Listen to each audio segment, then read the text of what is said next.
Hi friends, welcome to our channel. నేను మీ ప్రసన్న తాళ్ళపల్లి.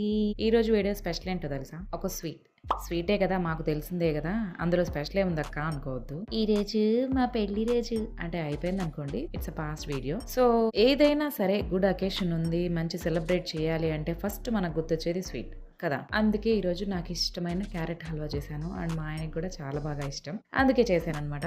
నా స్టైల్లోని carrot halwa ఎలా ఉంటుంది అని. అండ్ మనం ఎప్పుడైనా స్పెషల్ బఫేకి వెళ్ళినప్పుడు టేస్ట్ ఉంటుంది కదా క్యారెట్ హల్వా, మనకింత బాగా ఎందుకు రాదు అనుకుంటాం కదా, అలా ఏమనుకోవద్దు. ఈ వీడియో ఎండ్ వరకు చూడండి, నేను చేసినట్టు ఎగ్జాక్ట్గా ట్రై చేసి చూడండి. డెఫినెట్గా మనం బయట బఫేకి వెళ్ళినప్పుడు ఎంత టేస్ట్ ఉంటుందో క్యారెట్ హల్వా, అంత టేస్ట్ ఉంటుంది, ట్రస్ట్ మీ. అండ్ వీడియోలో ఇంకో టాపిక్, ఎప్పుడు మనం మాట్లాడుకునే పేరెంటింగ్ టాపిక్స్ ఉన్నాయి కదా, ఈ రోజు ఒక టాపిక్ చెప్తాను. ఈరోజు నేను మార్నింగ్ ఒక రీల్ చూసాను అనమాట. ఆ రీల్ చూసిన దగ్గర నుంచి అది మీతో ఖచ్చితంగా షేర్ చేసుకోవాలి అనుకుంటున్నాను. వీడియో ఎండ్ వరకు చూడండి. మన క్యారెట్ రెసిపీ అయిపోయిన వెంటనే ఆ వీడియో గురించి చెప్పేస్తాను, ఓకే.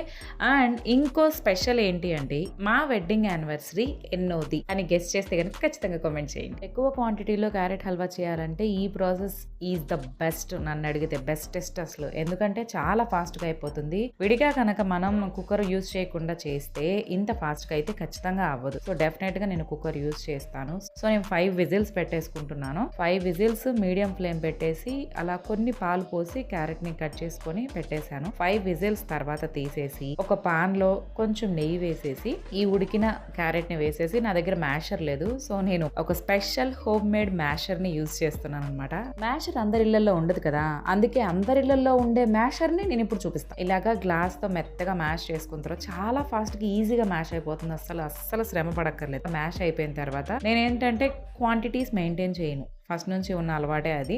ఆఫ్టర్ మ్యాష్ అయిపోయిన తర్వాత ఎంత గుజ్జు అయితే వస్తుందో క్యారెట్ది, దాన్ని బట్టి షుగర్ మీడియంగా వేస్తాను, ఆటోమేటిక్గా వేసేస్తాను అనమాట. నా పెళ్ళైన దగ్గర నుంచి ఇప్పటి వరకు ఎన్ని స్వీట్స్ చేసినా సరే ప్రతి స్వీటు ఇలాగే కొలతలు లేకుండానే ఉజ్జాయింపుగానే పోసేస్తాను. ప్రామిస్గా ఫైనల్ అవుట్పుట్ మాత్రం చాలా ఎగ్జాక్ట్గా వస్తుంది తెలుసా. సో నేను ఎప్పుడు కోవా ఇంట్లో చేస్తాను, ఈ రోజు అయితే టైం లేకుండే నాకు, అందుకే కుదరలేదు. కలాకాన్ తీసుకొచ్చాడు మా ఆయన 4 పీసెస్, అందులో కొంచెం ఉంచేసి నేను 3.5 అయితే యూజ్ చేశాను. ఇందులో బయట కలాకాన్ అంత ఫ్రెష్గా ఉండదు కాబట్టి, సో అందుకని చెప్పి కొంచెం వెంటనే కరగదు, కొంచెం వేడైన తర్వాత సిమ్లో పెట్టేసుకొని మెత్తగా మ్యాష్ అయిపోవాలన్నమాట. అది కూడా బాగా కరిగి కలిసిపోతేనే ఆ కోవా టేస్ట్ అనేది మనం ఎగ్జాక్ట్గా ఫీల్ అవ్వగలుగుతాం. అదృష్టం అడ్డం తిరిగితే అరటిపండు తిన్నా కూడా పన్నీరుగుతుందని మా ఇంట్లో నెయ్యికి కొరతే ఉండదు. కానీ ఏ రోజైతే స్పెషల్ డే అయ్యి ఉండిద్దో, ఏ రోజైతే మనకి నెయ్యి పర్ఫెక్ట్ గా ఎగ్జాక్ట్ గా కావాలో ఆ రోజే నెయ్యి ఉండదు. అదే రోజు ఈ రోజు ఇంకా నాకు బయట నుంచి చిన్న డబ్బా తెప్పించుకోక తప్పలేదు. ఇందులో యూజ్ చేసిన నెయ్యి బయటదే. ఏం చేస్తాం, ఇలాగ బయట టేస్ట్లు చేయకుండా ఉందామని ఎంత ట్రై చేసినా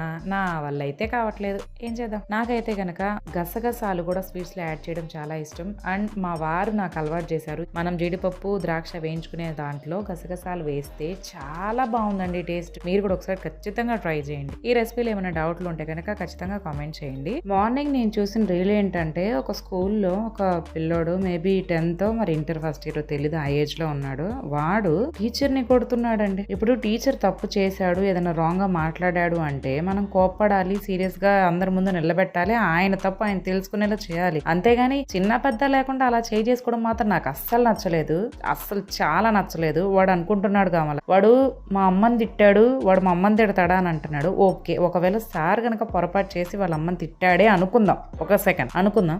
అలా తిడితే ఇప్పుడు వీడు హీరో అయిపోయాడని వీడు ఫీల్ అవుతున్నాడా? వాళ్ళ అమ్మ చూసినా కూడా, ఒక తల్లిగా చెప్తున్నాను, ఖచ్చితంగా వాళ్ళ అమ్మ చూస్తే ఇది బాధపడుతుందండి. నాకు తెలిసినంత వరకు నేను ఎవరిని సమర్థించట్లేదు, ఇద్దరు వైపు తప్పులున్న రోజులు ఇవి, కానీ ఇలా చేయడం తప్పని నా ఫీలింగ్. అదే ఈ వీడియో మీకు నచ్చినట్టయితే ఖచ్చితంగా లైక్ చేయండి, కామెంట్ చేయండి, షేర్ చేయండి.